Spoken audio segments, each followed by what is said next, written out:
Hello, my dear friends and masters. Welcome. Hello, my dear friends and masters. Oneness vegetarianism. నా పేరు స్వప్నేశ్వరి. ముందుగా మనందరి గురువు అయిన డాక్టర్ బ్రహ్మశ్రీ పితామహ పత్రి సార్కి నా యొక్క అనంత కోటి ఆత్మ ప్రణామాలు. సత్యలోకవాసులకి, దివ్యలోకవాసులకి, మహాకారణ లోకవాసులకి, నక్షత్ర లోకవాసులకి, ఏంజల్స్కి, మహావతార్ బాబాజీకి, బుద్ధ భగవానుడికి, రామ్తా మాస్టర్కి, పరమాత్మైన సదానంద యోగి మహారాజ్కి, పరమగురు మండలందరికీ నా యొక్క అనంత కోటి ఆత్మ ప్రణామాలు.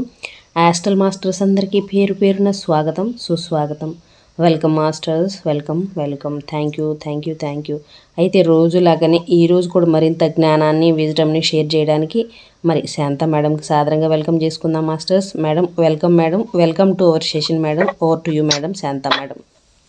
Thank you madam, thank you. ముందుగా మన గురువు గారైన బ్రహ్మర్షి పితామహ పత్రి సార్ గారికి, స్వర్ణమాల పత్రి మేడం గారికి నా ఆత్మ ప్రణామాలండి. విశ్వంలోని గురువులందరికీ కూడా నా ఆత్మ ప్రణామాలు, కృతజ్ఞతలు, ధన్యవాదాలు.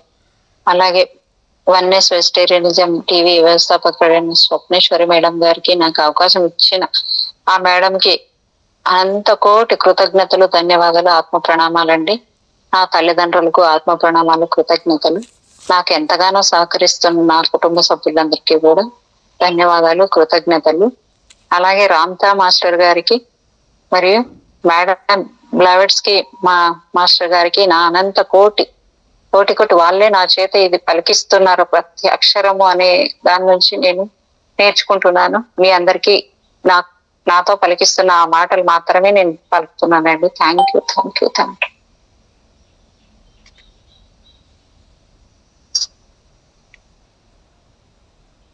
ఈరోజు గ్రహాంతర వాసులు చివరి భాగం చెప్పుకుంటున్నామండి.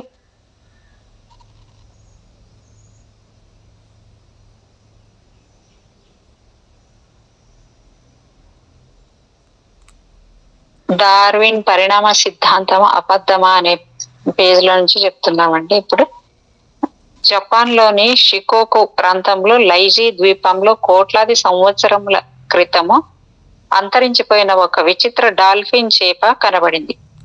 ఈ డాల్ఫిన్ కి ముందు భాగంలో రెక్కలు, వెనుక భాగంలో తోక ఉండే ప్రాంతంలో 2 ప్రత్యేక రెక్కలు ఉన్నాయి.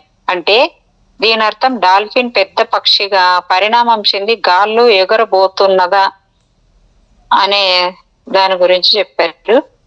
న్యూగినియా సముద్ర తీరంలో దొరికిన ఒక విచిత్రం తిమింగలము 6 కొమ్ములు, 2 ముందరి కాళ్లతో లభించింది. ఈ జాతికి చెందిన తిమింగలాలు 40 కోట్ల సంవత్సరాల క్రితం అంతరించిపోయాయని మెరైన్ సైంటిస్టులు భావిస్తున్నారు. ఇలాగే కొమ్ములు, చేతులున్న ఆరెంజ్ సాల్మన్ చేపలు మళ్లీ పుడుతున్నాయా? ఆసియా, ఐరోపా, అమెరికన్ ఆసుపత్రుల్లో తోకలున్న శిశువులు జన్మించారు. ఇలాంటి సంఘటనలు పరిశీలిస్తే శాస్త్రవేత్తల మేధస్సుకి అందని ఏదో ప్రమాదం ముంచుకు రాబోతున్నదని తెలియడం లేదు. అసలు ఈ జీవి ఏర్పడింది డార్విన్ చెప్పిన క్రమంలో కాదు. ఆదిలో ఒక మహాశక్తి ఉన్నది, అదే బ్రహ్మదేవుడు. ఆయనే ఈ భూమిపై 84 లక్షల విభిన్న రూపాల, లక్షణాల జీవుల్ని సృష్టించాడని భారత వేదాంతం తెలిపింది. పెరుగుట విరుగుట కొరకే అన్న సామెత ప్రకారం అవిచ్ఛిన్నంగా పెరిగిన ఈ సృష్టి అంతమై మరొక సృష్టి జరుగుతుంది. పాతాకులు రాలిపోయి కొత్తాకులు వస్తాయి, కానీ చెట్టు మాత్రం మారదు. అలాగే జీవులు ఏర్పడటం, పెరగటం, నశించటం జరుగుతుంది. కానీ ఆ సృష్టికర్త మారడు. నూతిలో ఉండే కప్ప ఆ నూతినే ప్రపంచం అని తెలిస్తే అది దాని కర్మ. అలాగే సైన్సు మరియు టెక్నాలజీ అనే బావిలో తిరుగాడుతూ తెలియని అంశాలు తప్పని వాదించే చదువుకున్న మూర్ఖులకి కళ్ళు తెరిపిస్తూ 2012లో రాబోతున్నది మహా విలయము. అప్పటికైనా ప్రజలు నిజాలను గ్రహిస్తే మళ్ళీ ఈ భారతదేశంలో రామరాజ్యం రాకపోయినా రావణ భస్మాసుర పాలన రాకుండా ఉంటుందని ఆశిద్దాం. దేవాలయాలపై బూతు బొమ్మల మర్మం ఏమిటి? నవరసాల్లో ఒక రసం శృంగారం. మితిమీరని శృంగారం ఆహ్లాదాన్ని కలిగిస్తుంది. మహాభారతం, భాగవతం, రామాయణం లాంటి మహావాక్యాల్లో, కావ్యాల్లోనూ, కాళిదాసు లాంటి మహాకవుల గ్రంథాల్లోనూ శృంగార వర్ణనలు రసవంతంగా ఉన్నాయి. ఆఖరికి శ్రీ వెంకటేశ్వర సుప్రభాతంలోనూ నీలాతుంగ స్తనగిరి తటి అనే శ్లోకంలోనూ స్వామివారి ప్రియురాలు నీలాదేవి అందాలను వర్ణించడం జరిగింది. అదేవిధంగా దేవాలయపై ఉన్న భంగిమలు చెక్కబడటం జరిగింది. అయితే భక్తి కేంద్రాలైన ఆలయాలపై రక్తిని కట్టించే కేంద్రాలుగా ధర్మాధర్మ విచక్షణ నేర్పే నర్మగర్భంగా నిర్మించబడ్డ శృంగార శిల్పాలు ఆలయాలపై ఏర్పాటు చేసేవారు. మరొక కారణం ఏమిటంటే ప్రజలకి వైరాగ్య బోధ చేయటం. ఈ శారీరక సుఖాలు పై మెరుగులని, ఆలయంలోని దైవమే శాశ్వతమని చెప్పకనే చెప్పే జ్ఞానసారమే ఆ శృంగార దృశ్యాల నిర్మాణం. కావున ఆలయాలపై శృంగారం చిందించే బొమ్మల వల్ల ఆలయాలను తప్పుగా అంచనా వేయకూడదు. శృండినైనా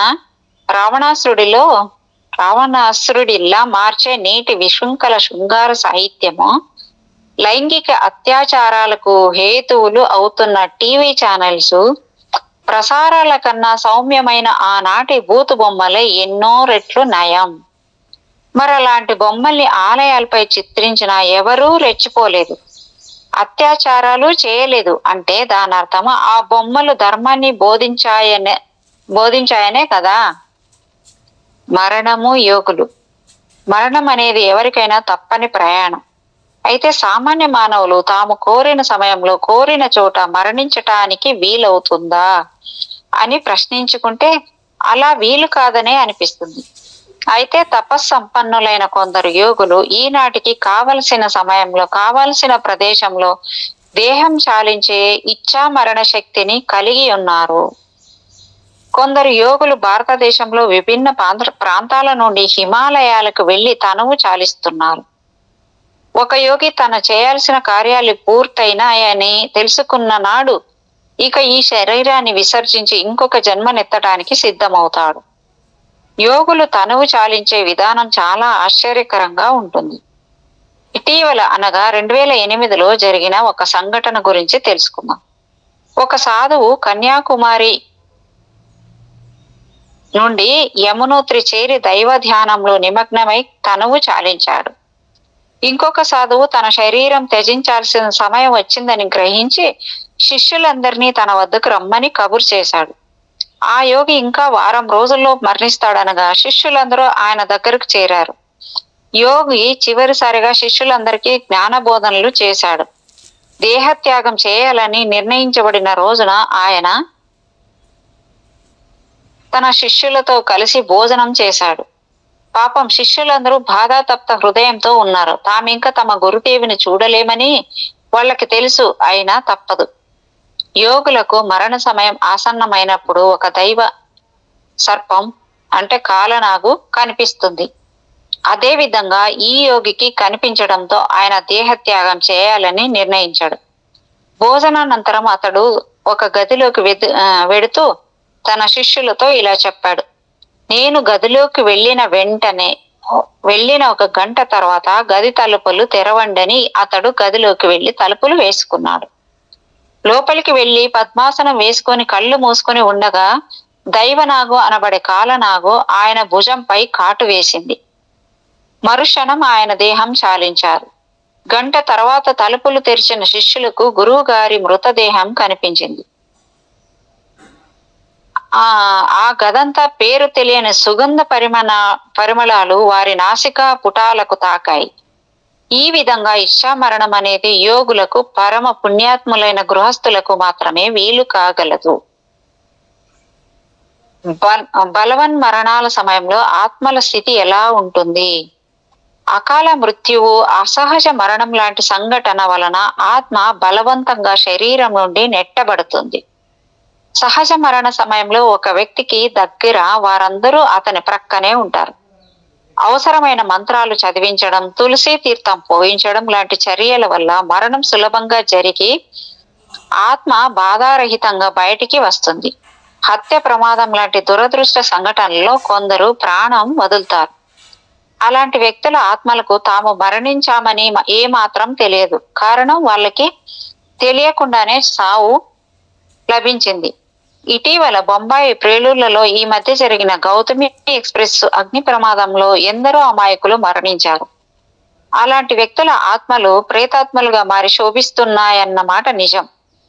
అకాల మృత్యువు పొందిన వ్యక్తుల ఆత్మలకి దారి గమ్యం తెలియవు. దాంతో అవి గాలిలో త్రేలి ఆడుతూ ఉంటాయి. ఆ గాల్లో వారికి తెలిసిన వారెవరూ కనిపించరు. అయోమయంగా ఉంటుంది. అయితే కొన్నిసార్లు కొన్ని చోట్ల చనిపోయారు అనుకున్న వ్యక్తులు బ్రతకటం జరిగింది. అలాంటి సందర్భాల్లో ఆ వ్యక్తులు తమ ఆత్మ ఎలా ఎటు వెళ్ళిందో వివరించారు. వారి ఆత్మలు ఒక విచిత్రమైన సొరంగం ద్వారా వేగంగా ఎక్కడికో వెళ్ళినట్లు చెప్పారు. అకాల మరణం చెందిన వారు ఆత్మలు త్వరగా ఈ భూమిని వదిలి వేరే లోకం చేరటానికి చేయాల్సిన విధానాలు. దారి తెన్ను తెలియక వాతావరణంలో పరిభ్రమించే ఆత్మల్ని పైలోకాలకు వెళ్ళమని వారి బంధువులు మనస్ఫూర్తిగా ప్రార్థించాలి. అయితే మరీ అభిమానం మరణించిన ఆత్మలపై ప్రదర్శిస్తే ఆ ఆత్మలు పైకి వెళ్ళలేవు, బందీలుగా ఈ లోకంలోనే ఉండిపోతాయి. 2. వ్యక్తులు చనిపోయినా వారికి నిజంగా ఆత్మీయులైన వారితో మానసిక సంబంధాలు నిలిచే ఉంటాయి. ఇది నిజం. కనుక మరణించిన వారి ఆత్మలకు శాంతి కలగాలని మనం ప్రార్థించడం వల్ల చనిపోయిన వ్యక్తుల ఆత్మలు తమకి ఓ తోడు ఉందని ఊరట చెంది పైలోకాలకి ప్రయాణాలు మొదలు పెడతాయి. 3. చనిపోయిన వ్యక్తులకి తప్పకుండా అన్ని రకాలుగా శాంతులు జరిపించాలి. ఆత్మహత్యలు చేసుకున్న వారికి శాంతులు జరపటం దోషం. హత్య చేయబడ్డ వారికి శాంతి పూజలు ప్రార్థన చేయటం మహాపుణ్యం. మరణం తర్వాత ఏమవుతుంది? ఒక వ్యక్తి మరణించినప్పుడు అతని శరీరం నుండి వచ్చిన ఆత్మ కొన్ని క్షుద్ర దేవతలు స్వాధీనం చేసుకుని తమ ఇష్టానుసారముగా ఉపయోగించుకోవాలని చూస్తాయి. ఇలాంటి అనేక శక్తులు మరణానికి చేరువలో ఉన్న వ్యక్తి చుట్టూ తారట్లాడుతాయి. కనుకనే మరణశైపై ఉన్న వ్యక్తి సమీపంలో ఉన్న వారికి ఆ సమయంలో మేధస్సు సరిగా పనిచేయదు. మరణం తర్వాత శరీరంలోని ఆత్మ ఆవగింజలో 6వ వంతు జ్వాల రూపంను పొందును. ఈ సమయంలో చదవబడే మంత్రాల వల్ల సూక్ష్మ రూపంలో లోని ఆత్మ ఇతర వ్యక్తుల్ని ఆవహించటం లాంటి సంఘటనలు జరగవు. ఇలాంటి సందర్భాల్లో జరిగిన ఒక సంఘటన గురించి చూద్దాం. 1977 నవంబర్లో వచ్చిన దివిసీమ తుఫాన్లో చాలా మంది అకాల మృత్యు బారిన పడ్డారు. ఆ ప్రాంతంలో మానవ కళేబరాలు గుట్టలు పడ్డాయి. వాటికి ఎలాంటి మంత్ర సంబంధ అంత్యక్రియలు జరపలేదు. ఆ తర్వాత ప్రభుత్వ ఖైదీలను, ఆర్మీని ఉపయోగించి మృత కళేబరాన్ని సామూహికంగా దహనాలు చేయించింది. ఈనాటికి కూడా నాగాయి, లంక, పులిగడ్డ ప్రాంతాల్లో అమావాస్య రాత్రిళ్ళు నాడు తుఫాన్లో చనిపోయిన వారి ఏడుపులు వినిపిస్తాయని చాలా మంది వివరించారు. తర్వాత దయామయులైన కొందరు వ్యక్తులు సాయంతో ఆనాడు మృతి చెందిన అభాగ్యుల ఆత్మశాంతికై జపాలు, పూజలు జరిపించబడ్డాయి. కావున మరణం అనేది చాలా తీవ్రమైన విషయంగా దైవ కార్యాలు జరిపించడం అత్యవసర అంశంగా ప్రతి ఒక్కరూ తెలుసుకోవాలి. అర్థశాస్త్రం అనే గ్రంథంలో చాణక్య మంత్రి ఇలా చెప్పాడు: ఆత్మహత్యలు చేసుకున్న స్త్రీ పురుషుల దేహాలకు ఎట్టి పరిస్థితుల్లోనూ శ్రాద్ధ కర్మలు చేయరాదు, తిలోదకాలు ఇవ్వరాదు. అలా చేసిన వ్యక్తులు నరకానికి వెడతారు. అనగా ఆత్మహత్య మహాపాపమని, ఆ పాపం చేసి మరణించిన వారికి శాస్త్రోక్త కర్మలు చేయరాదని తెలియచున్నది. ఇటీవల చచ్చి మళ్లీ బ్రతికి కొంతకాలం జీవించిన ఒక స్త్రీ తన మరణం సమయం అనుభవాలని వివరించింది. ఇది 2005లో జరిగింది. ప్రస్తుతం ఆమె స్వర్గస్థులైనారు. ఆమె అనుభవాలను ప్రత్యక్షంగా విన్న అనుభవంతో ఈ అంశాలు రాస్తున్నాం. ఆమె పేరు, ఊరు వంటి వివరాలను గోప్యంగా ఉంచుతున్నాం. 2005 మేలో నెల్లూరు జిల్లాలోని ఒక పట్టణంలో ఒక స్త్రీ మరణించింది. ఆమె చనిపోయిందని డాక్టర్లు నిర్ధారించారు. శవాన్ని గడ్డిపై పరుండబెట్టారు.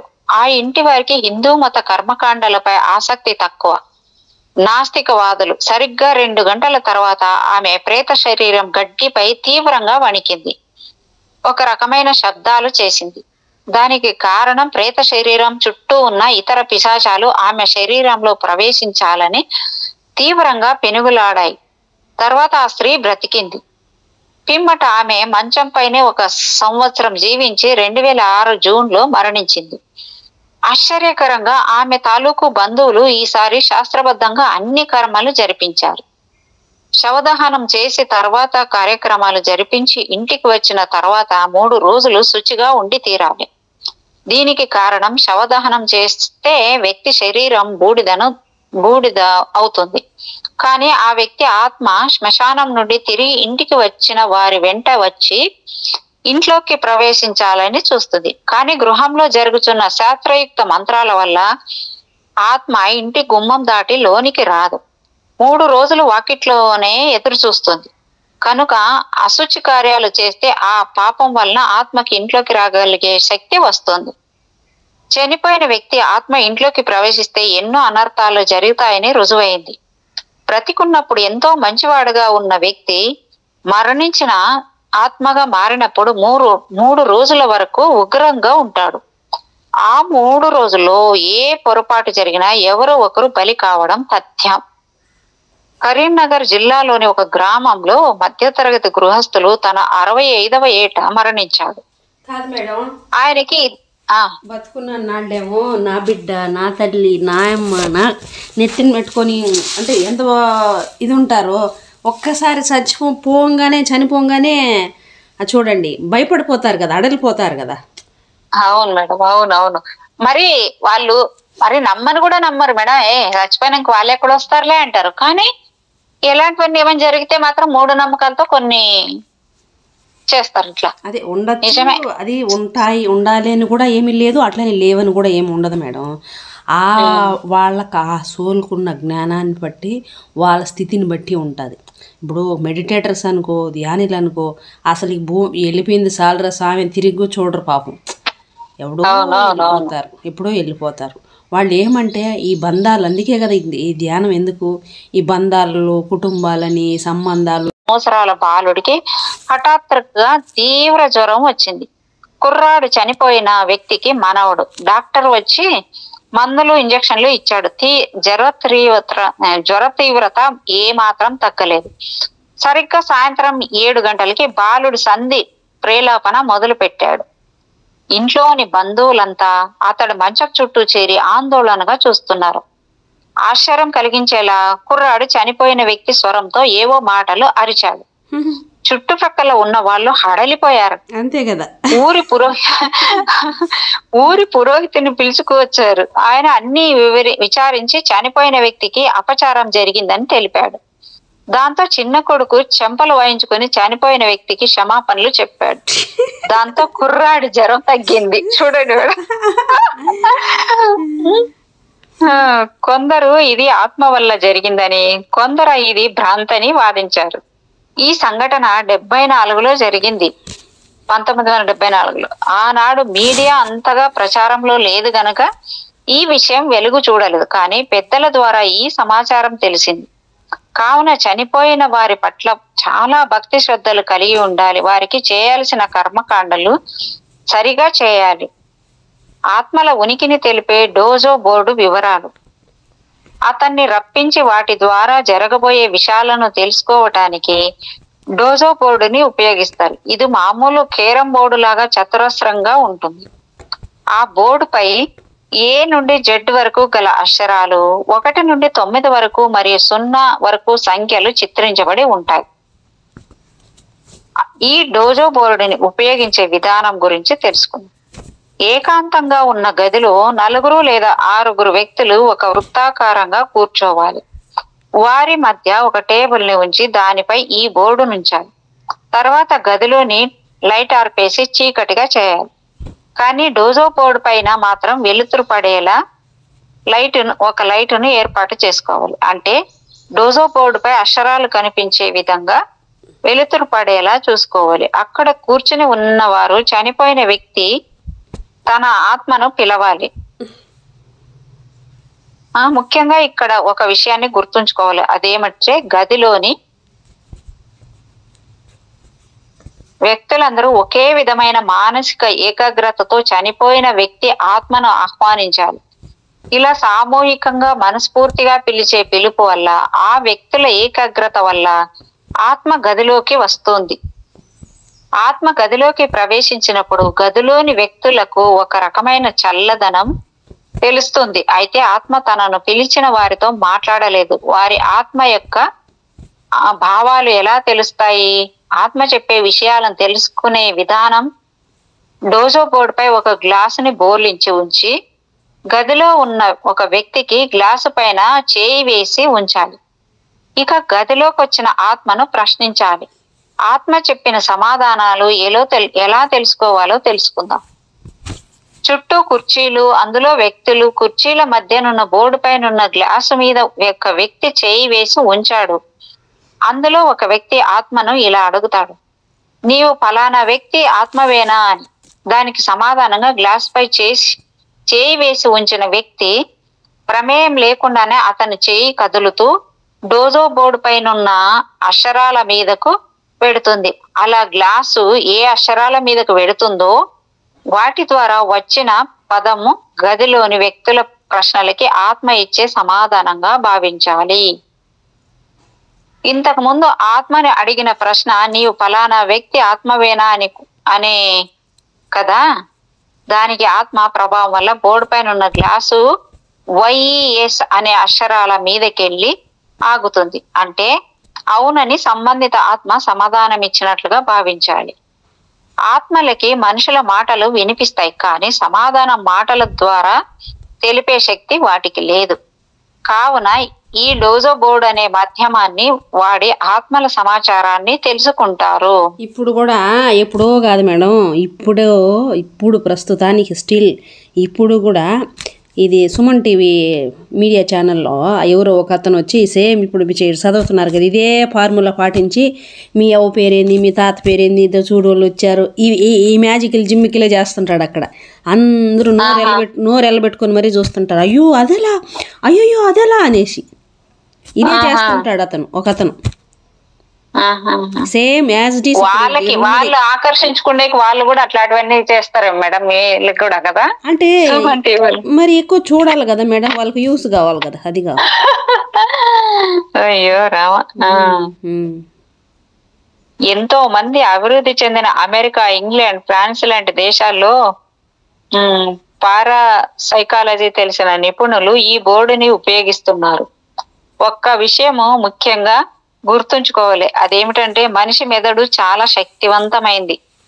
ఆ మేధస్సు ఎన్నో అద్భుతాలను చేయవచ్చును. అయితే కొందరు ఈ బోర్డు ఒక బూటకమని కొట్టిపారేస్తారు. బోర్డు పైన ఉన్న గ్లాసు నిజంగా ఆత్మచే కదిలించబడిందా, లేక గ్లాసుపై చేయి వేసుంచిన వ్యక్తి కావాలని ఇష్టం వచ్చిన అక్షరాల పైకి గ్లాసును నెడుతున్నాడా అని ఎలా తెలుస్తుంది? ఏ విషయంలోనైనా నిజం ఉంటుంది, అబద్ధం ఉంటుంది, కానీ అనుభవంలో చాలా కేసుల్లో ఆత్మల వల్లే గ్లాసు కదిలిందని తెలిసింది. హత్య చేయబడ్డ వ్యక్తుల ఆత్మల డోజో బోర్డుల ద్వారా హంతకులని పట్టించిన సంఘటనలు ఢిల్లీ, బొంబాయి నగరాల్లో చాలా జరిగాయి. కావున పరిహాసంగా కాకుండా చిత్తశుద్ధితో ప్రవర్తిస్తే ఆత్మల సమాధానాల్ని డోజో బోర్డుల ద్వారా తెలుసుకోవచ్చును. మరణాన్ని గెలిచిన మానవులు ఉన్నారా? సావిత్రి అనే మహాపతివ్రత చనిపోయిన భర్త ప్రాణాలు తిరిగి సంపాదించిన కథ అందరికీ గుర్తుండే ఉంటుంది. సావిత్రి ఒక మహారాజు కుమార్తె. రాజ్యం, సంపదలు లేని సత్యవంతుడు అనే రాజకుమారుని చూసి వరించింది. పెద్దల అనుమతితో పెళ్లి ఆడాలని వాంఛిస్తుంది. అయితే జ్యోతిష్కులు సత్యవంతుడు అల్పాయుష్కుడని సావిత్రికి చెప్పారు. కానీ దైవంపై భారం ఉంచి పట్టుపట్టి సావిత్రి సత్యవంతుణ్ణి వివాహం చేసుకుంది. వివాహం కాగానే రాణివాసాన్ని కాదని భర్తతో అడవులకి వెళ్ళిపోతుంది. సత్యవంతుడు జీవనం గడపడానికి రోజు అడవికి వెళ్లి కట్టెలు కొట్టి తెచ్చి నగరంలో అమ్మేవాడు. ఆ రోజు కూడా అలాగే కట్టెలు తేవడానికి అడవికి బయలుదేరాడు. ఆ రోజే తన భర్త భర్తకి ఆఖరి రోజని సావిత్రికి తెలుసు. దాంతో ఆమె తాను కూడా భర్త వెంట అడవికి వస్తానని బయలుదేరింది. రాకుమారి అయిన సావిత్రి అడవుల్లో సంచరించలేదని భావించి సత్యవంతుడు వద్దని వారించాడు. కానీ సావిత్రి వచ్చి తీరుతానని పట్టుబట్టింది. దాంతో సరేనని భార్యాభర్తలు ఇద్దరు అడవికి వెళ్లారు. సావిత్రిని ఒక చెట్టు నీడలో కూర్చోబెట్టి సత్యవంతుడు కట్టెల కోసం చెట్లను నరకసాగాడు. సూర్యుడు నడునెత్తి మీదకి వచ్చేసరికి అతడికి తలబద్దలైపోతున్న భావన కలిగి చేస్తున్న పని ఆపి చెట్టు క్రిందున్న భార్య దగ్గరికి చేరాడు. తలనొప్పి తీవ్రంగా ఉందని చెప్తున్న భర్తను దగ్గరకు తీసుకుని అతని తలను తన ఒడిలో ఉంచుకుని ఉపచారాలు చేయటం మొదలెట్టింది సావిత్రి. సరిగ్గా అదే సమయానికి సత్యవంతుడి ప్రాణాలు తీయటానికి అక్కడికి యమధర్మరాజు వచ్చాడు. కానీ సావిత్రి పాతివ్రత్య బలం వల్ల ఆమెకు 3 వరాలు ఇవ్వక తప్పలేదు యముడికి. సావిత్రి 2 వరాలను కోరి తెలివిగా తనకు సంతాన భాగ్యం కలిగించమని చివరి ప్రశ్నగా కోరింది. ఏమరపాటుగా ఉన్న యముడు సరేనన్నాడు. తాను చేసిన తప్పుని తర్వాత గ్రహించాడు. పతివ్రతలైన స్త్రీలు భర్త లేకుండా సంతానాన్ని ఎలా పొందగలరు అని దాంతో గత్యంతరం లేక సావిత్రికి పతిభిక్ష పెట్టి యముడు వెళ్ళిపోయాడు. సత్యవంతుడు తిరిగి బ్రతికాడు. తర్వాత చాలా కాలం సావిత్రి సత్యవంతులు అన్యోన్యంగా జీవించారు. భారతదేశంలో ప్రతి హిందువుకి తెలిసిన కథ ఇది. ఈ కథలో నరకం వివరాలు, మరణ సమయంలో కలిగే బాధలు, పాపులకు పడే శిక్షలు, మనిషి మరణించాక ఏమవుతారు లాంటి క్లిష్టమైన ప్రశ్నలకు సమాధానాలు లభిస్తాయి. కావున మరణం తర్వాత ఏమవుతుంది, ఆత్మ ఎలా ఉంటుంది, ఎలాంటి ప్రశ్నలకి సరైన సమాధానం హిందూ గ్రంథాల్లోనే లభిస్తుందని పురాణ చరిత్రల వల్ల తెలియటం లేదు. మరణం అంటే ఏమిటి? శరీరానికి దాన్ని నడిపే ఆత్మకు మధ్యనున్న సంబంధం ముగిసిపోవడాన్నే మరణం అంటారు. చావు పుట్టుకలు రాత్రి పగళ్ళ వంటివి. చావు రాత్రి అయితే పుట్టుక పగలనుకోవాలి. వ్యక్తులు పగలంతా శ్రమించి రాత్రి వేళల్లో విశ్రాంతి తీసుకుంటారు. అలాగే కొన్నేళ్ల పాటు శ్రమించి క్షీణించిపోయిన శరీరం విశ్రాంతి తీసుకుని అంటే మరణించి తర్వాత మరలా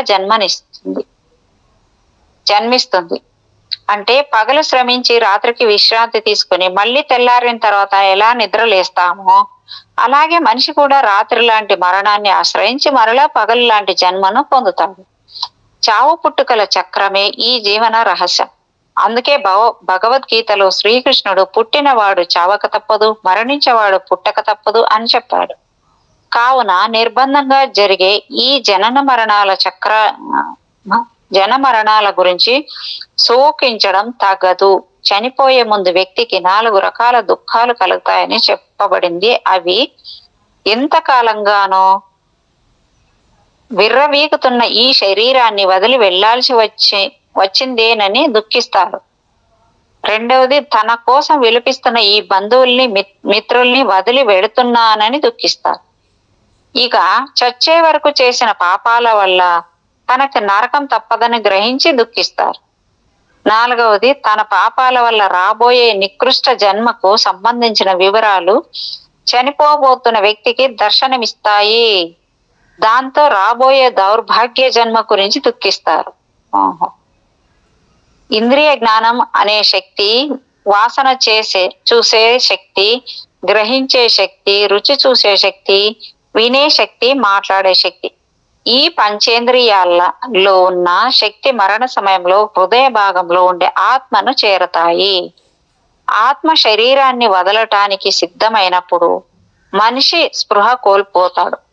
తర్వాత ఆత్మ శరీరం నుండి బయటికి వస్తుంది. దాంతో శరీరంలోని అవయవాల్లో జీవకళ నశించి బిగుసుకుపోతాయి. అంటే ఇంద్రియ జ్ఞానం అనే శక్తి ఆత్మపై ఆధారపడినదని తెలుస్తున్నది కదా.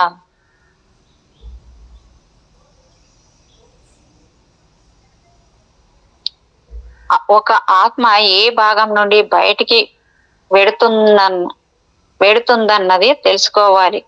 కొందరికి మర్మంగాల నుండి ప్రాణం పోతుంది, కొందరికి నోట్లో నుండి ప్రాణం పోతుంది.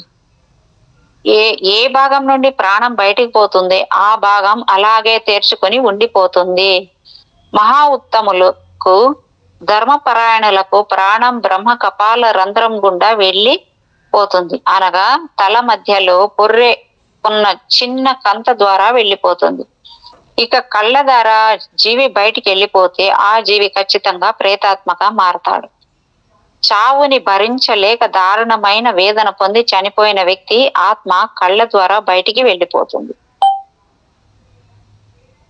కళ్ళకి కనిపించే శరీరమే కాకుండా ఒక వ్యక్తికి ఇంకా 2 శరీరాలు అదనంగా ఉంటాయి. వాటిని సూక్ష్మ శరీరం, లింగ శరీరం అంటారు.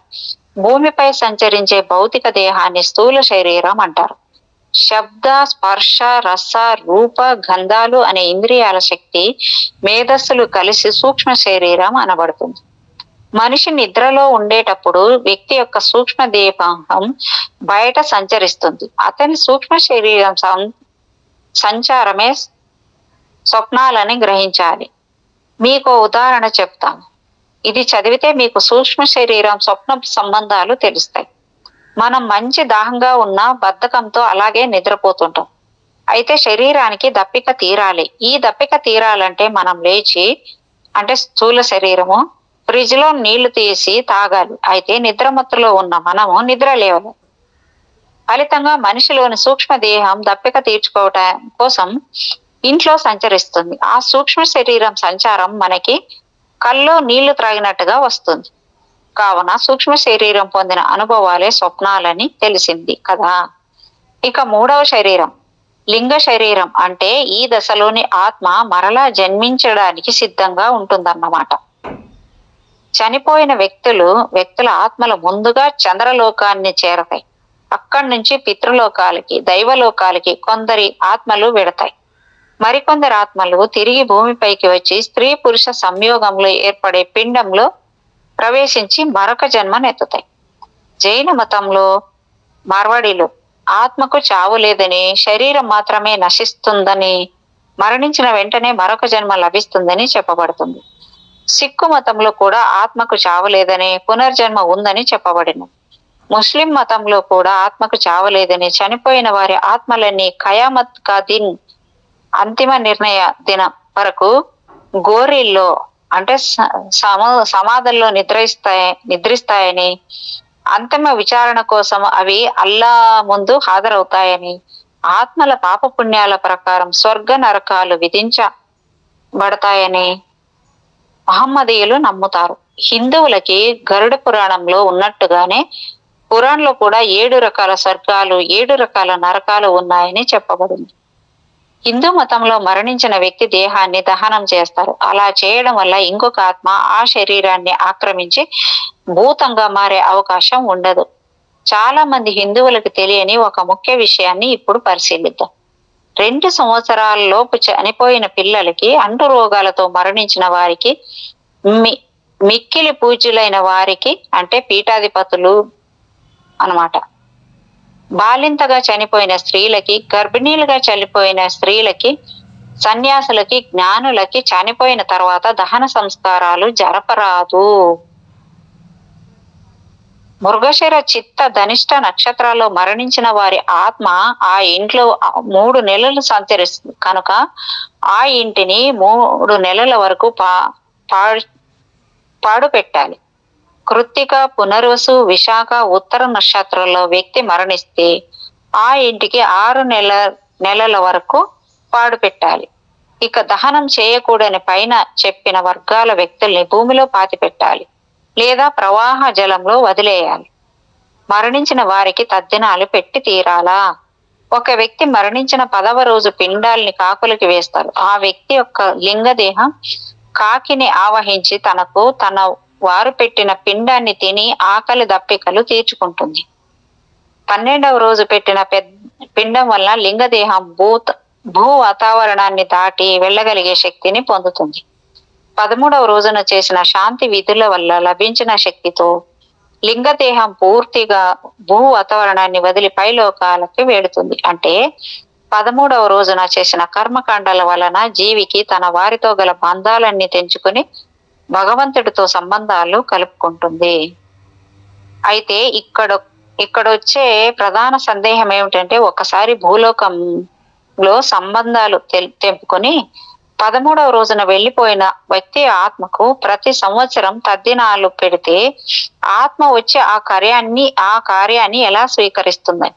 మరొక ముఖ్యమైన సందేహం, చనిపోయిన వ్యక్తి ఒకవేళ మరొక జన్మనెత్తి ఉంటే ఇప్పుడు పెట్టబోయే తద్దినాలు తర్పణాలు ఎవరికి చెందుతాయి? ఒక వ్యక్తి మరణించిన తర్వాత అతని ఆత్మ దేవుడి నుండి తీర్పు వచ్చేదాకా పితృలోకంలో నివాసం ఉంటుంది. శరీరం లేకున్నా ఆత్మకి ఆహారం కావాల్సి ఉంటుంది.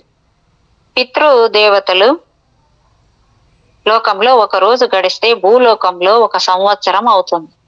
కనుక రోజు ఆహారం పెట్టినట్లుగానే సంవత్సరానికి ఒకసారి చనిపోయిన వారికి తద్దినాలు పెట్టాలని శాస్త్రాలు ఘోషిస్తున్నాయి. అయితే ఎక్కడో పైలోకాల్లో ఉన్న చనిపోయిన వారి ఆత్మలకి తద్దినం పెట్టే ఆహారం ఎలా అందుతుందన్న ఆలోచన ఎవరికైనా వస్తుంది.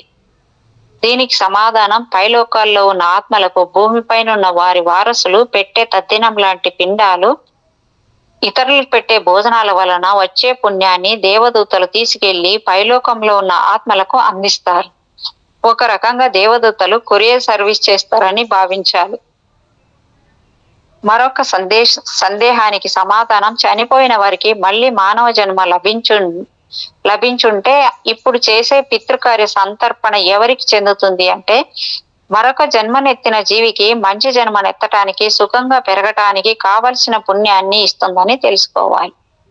తమకు జన్మనిచ్చిన తల్లిదండ్రుల్ని సంవత్సరానికి ఒక్కసారైనా తలుచుకొని వారి గౌరవార్థం జరిపే సంతర్పణలు, తద్దినాలు పైలోకంలో ఉన్న ఆత్మలకు ఆనందాన్ని ఇచ్చి తీరుతాయి. ఈ మధ్య కాలంలో డబ్బు జబ్బు చేసిన కొందరు సాంప్రదాయ కుటుంబాలకు చెందిన వారై ఉండి తద్దినాలు పెట్టే సాంప్రదాయానికి స్వస్తి పలుకుతున్నారు. అలాంటి వారికి మాతాపితరుల రుణం తీరక అనేక అశుభాలను పొందుతున్నారు. సంతానం తప్పుదోవ పట్టడం, అకాల మృత్యు పొందటం లాంటి సంఘటనలు ప్రతి సంవత్సరం పితృకార్యాలు జరపని కుటుంబాల్లో జరుగుతున్నాయని మా పరిశోధనలో తేలింది. కావున ఆ సంప్రదాయాల్ని గౌరవిస్తే మనకే క్షేమమని విజ్ఞులు గ్రహిస్తారు కదూ. దయ్యం పట్టడం నిజమా, నటన? దెయ్యం పట్టడం అంటే ఎవరిదో ఆత్మ మరొక సజీవుడైన వ్యక్తిని ఆవహించి విచిత్రమైన, వికారమైన, అమానుష చర్యలకు పాల్పడేలా చేయటం. అయితే దెయ్యం అనేది అబద్ధమని, మానసికంగా ఒత్తిడి తట్టుకోలేని బలహీన మనస్కులు హిస్టీరియా, జోఫోనియా లాంటి మానసిక రోగాల వల్ల విచిత్రంగా ప్రవర్తిస్తారని సైకియాట్రిస్టులు అనబడే మానసిక వైద్యులు చెప్తున్నారు.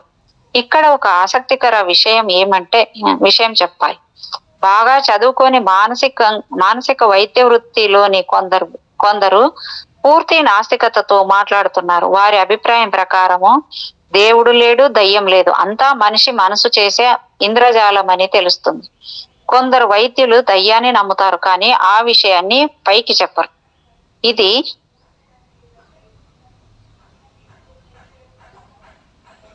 చాలా మంది మానసిక వైద్యులు